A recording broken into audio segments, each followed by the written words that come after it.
ശരിക്കും ആ അഭിനയമൊക്കെ മിസ് ചെയ്യുന്നുണ്ടോ ദേവികെ?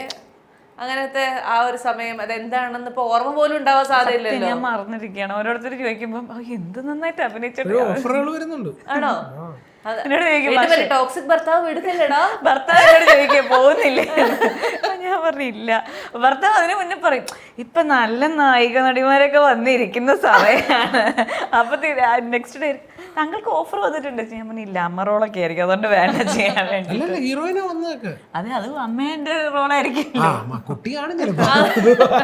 അതുകൊണ്ടൊന്നല്ല, ഒന്നാമതിപ്പോ സമയമില്ല നമുക്ക്. എനിക്ക് ഇപ്പം മക്കളോട് നമ്മൾ ഇരിക്കുമ്പം വേറെ ആരും നോക്കില്ല എന്നൊന്നും അല്ല. പക്ഷെ നമ്മൾ നോക്കുമ്പോൾ നമുക്കൊരു സന്തോഷമാണ്. ഞാൻ നോക്കുമ്പോൾ സീരിയലിൽ എനിക്ക് ഒരു ദിവസം കിട്ടുന്ന പേയ്മെന്റ് ശരിയാണ്, പേയ്മെന്റ് ഉണ്ട്. പക്ഷെ അവരെ ആ ക്യാരക്ടറിനെയാണ് സ്നേഹിക്കുന്നത്, അല്ലാതെ ദേവിക എന്നുള്ളൊരു വ്യക്തിനെ അല്ല. അന്ന് സീരിയൽ ചെയ്തുകൊണ്ടിരുന്ന അപ്പോൾ ഞാൻ ആഗ്രഹിച്ച കാര്യങ്ങളാണ് ഇപ്പം എൻ്റെ ലൈഫിൽ കിട്ടിക്കൊണ്ടിരുന്നത്.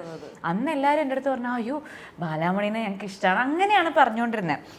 അപ്പം ഞാൻ ആലോചിച്ചിരുന്നു ദേവിക എന്ന് പറഞ്ഞൊരു വ്യക്തിനെ ഇഷ്ടപ്പെട്ടിരുന്നെങ്കിൽ, അല്ലെങ്കിൽ ഞാൻ എങ്ങനെയാണെന്ന് അറിഞ്ഞിരുന്നെങ്കിൽ ഇപ്പൊ കുറച്ചുപേരൊക്കെ തെറി പറയുന്നുണ്ടെങ്കിലും കൂടുതൽ ആൾക്കാർക്ക് ഇഷ്ടം. അത് സത്യമാണ്, സത്യം.